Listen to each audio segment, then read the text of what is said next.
Hello guys, আসসালামু আলাইকুম। আপনারা সবাই কেমন আছেন? আজকে আমরা দুপুরে চলে গেলাম দ্য ক্যাফে রিওতে বুফেটে খাবারের জন্য। তো আমার মেয়ে অনেক আগেই এখানে আসছিল। তো আজকে আবার ভোরের থেকে সকাল থেকে আপনার বায়না ধরেছে যে এখানে যাবে। তো আমরা চলে আসলাম। আসার পরেই সবগুলা দেখলাম যে কেকগুলা, ডেজার্ট আইটেমগুলা দেখেন আপনারা এখানে সব ডেজার্ট আইটেমগুলো অনেকগুলা। তো আপনারা আসলে খেতে পারবেন। আমার ছোটো মেয়েটাকেও নিয়ে চলে আসলাম। বড় মেয়ে এবং ছোটো মেয়ে দুইজনকেই নিয়ে চলে আসলাম, যদিও ওরা খেতে পারবে না তারপরও নিয়ে আসলাম। তো দেখেন আপনারা অনেকগুলো খাবার আছে সেখানে। মিরপুর 12 নম্বর দ্য ক্যাফে রিও বুফে। আমরা ডিনারে লাঞ্চের জন্য চলে আসলাম।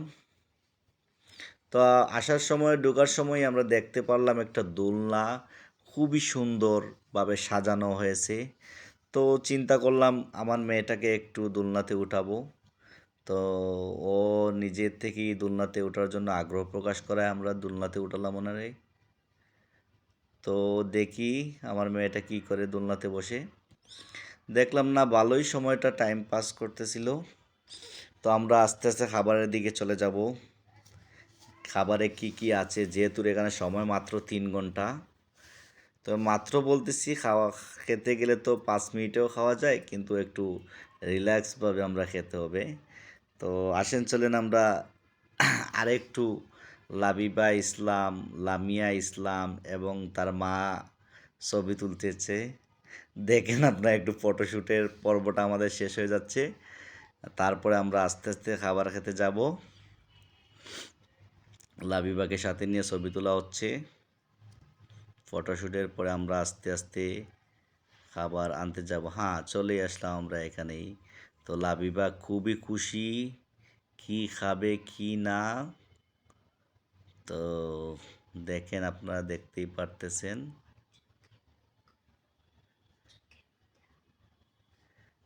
আমার ছোটো মেয়েটা কি ঘুমায় পড়ছে, তাকে নিয়ে একটু ট্রলি দিয়ে নাড়াচাড়া করলাম যাতে কান্না না করে। তো ভালোই, সারাদিনের মধ্যে 3 ঘন্টার মধ্যে তেমন ডিস্টার্ব করে নাই। তো আমরা আস্তে আস্তে যাচ্ছি কি কি খাওয়া যায় সেটা দেখার জন্য। তো আপনারা সাথে থাকেন, দেখতেই পারবেন কি কি খাওয়া যায়। তো তারপরেও দেখি অনেক সময় হয়ে গেল ফটোশ্যুট পর্ব শেষ করতে। তো এখন দেখি আমি আবার, যেহেতু অনেক আগ্রহ, সেজন্য আমরা একটু গরুর গোস্তর দিকে আমার একটু মন গেল। দেখলাম না আগে যাই হোক, যেহেতু ওনারা ফার্স্ট টাইম গরুর গোস্ত ভালো ভালো কয়টা পিস নিয়ে খাওয়া শুরু করি। এই জন্য মেয়েকে রেখেই খাওয়ার জন্য প্রস্তুতি নিচ্ছি।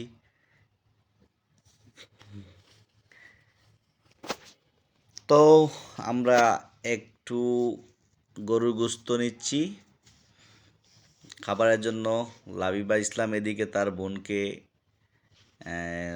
আদর স্নেহ করতেছে এবং নিজে নিজে গাড়ি চালিয়ে ট্রলি চালিয়ে নিয়ে যেতে চাচ্ছে। তো আমি নিলাম, তারপরে একটু রাইস নেওয়ার ইচ্ছা, তারপরেও লাবিবা করে চলে যাওয়ার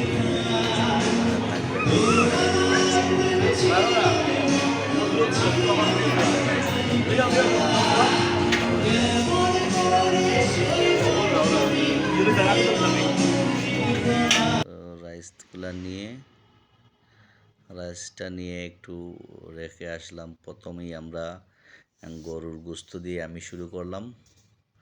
লাবিবা তো কিছুই খাইনি, শুধুমাত্র কেকগুলা একটু খাওয়ার জন্য প্রস্তুতি নিচ্ছি। আর এদিকে আমাদের সিঙ্গার ভাইও চলে আসছে। এদিকে সিঙ্গার ভাই গান শুরু করতেই লাবিবা তার পাশে দাঁড়িয়েছে এবং গান শোনার জন্য প্রস্তুতি নিচ্ছে।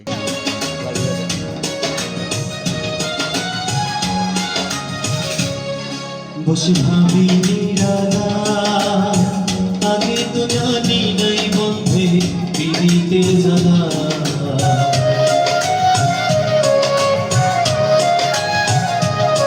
বসে ভাবি নিরালা, আগে তো জানি নাই বন্ধে পিড়িতে জানা।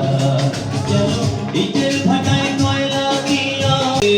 এদিকে লাবিবা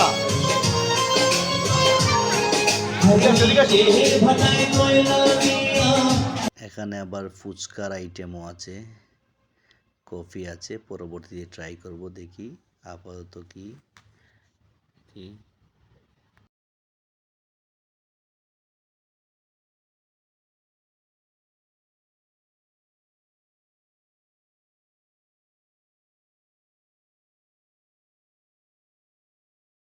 এখানে আবার অনেক খাবার আছে, তার সাথে সাথে আছে আপনারা পেয়ে যাবেন এখানে আনলিমিটেড ফুচকা, কফি, আর এখানে আপনার গরুর গোস্ত, তারপরে হচ্ছে গিয়ে আপনার রাইস, সব কিছু খাসি, মাটন, সব কিছু এখানেই চলে আসে।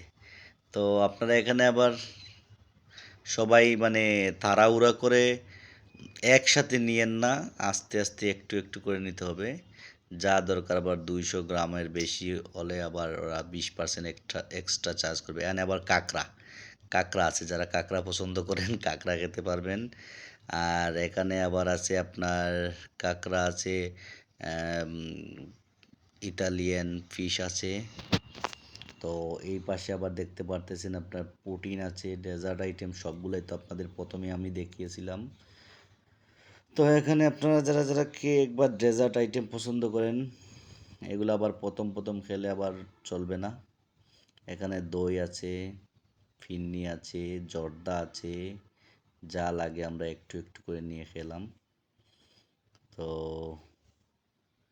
এদিকে আবার লাবিবা ইসলাম অনেক কিছু নিয়ে নিছে, তারপরে খাওয়া দাওয়া তেমন হয় নাই। আবার এদিকে দেখেন আপনার অনেকগুলা মশলা আছে, সালাদ আছে, সালাদগুলো খুবই টেস্টি। এখানে ভর্তাও আছে, প্লাস 120 আইটেম প্লাস আছে আর কি। এদিকে আবার লাবিবা ছবি উঠাবে তাই সুপের সাথে, তাই সুপের এই মামার সাথে। ওদিকে আবার গরমও লাগতেছে লাবিবা ইসলামের। আপনারা এখানে ফটোশ্যুটও করতে পারবেন, এখানে অনেক সুন্দর একটা স্পেস। এদিকে আমি চিন্তা করলাম নিজের হাতে ফুচকা বানিয়ে খাবো, সেজন্য একটু রেডি করলাম।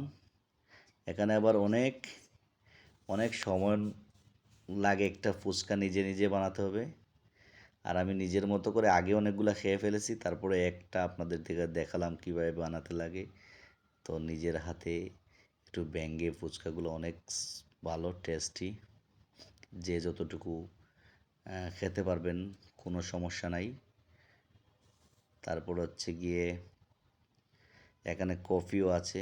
এদিকে আবার লাবিবা ইসলাম আমার পকেটের ভিতরে হাত ঢুকাইছে, ওইখানে দেখছে পুতুলগুলা খেলা যায়, খেলে নিয়ে আসা যায়, সেজন্য ওনারা বলে দিছে যে টাকা লাগবে। তো ও একা একা গেছিলো ওইখানে, এখন আমার মানিব্যাগ পকেটে ঢুকিয়ে বাইর করছে যাতে টাকা লাগবো। বাবা আমাকে টাকা দাও। আমি বললাম কি করবা টাকা দিয়ে? সে বলতেছে আমার কাজ আছে। তো সে আমার বলতেছে না যে কি করবে টাকাটা দিয়ে। তো সে আমার পকেটে হাত নিয়ে টাকাটা নিয়েই চলে যাচ্ছে। এদিকে আবার আমি ফুচকাই বানাইতেছিলাম, সেটাই বানাচ্ছি। তো সে ওইখানে যাওয়ার পরে ওদিকে আবার সিঙ্গার উনি গান করতেছে। তো একটা কফি নিয়ে নিলাম, আস্তে চিন্তা করলাম একটা কফি নিয়ে নেব। এর ভিতরে লাবিবা তার কাজ সেরে ফেলেছে, তার কাজ শেষ করে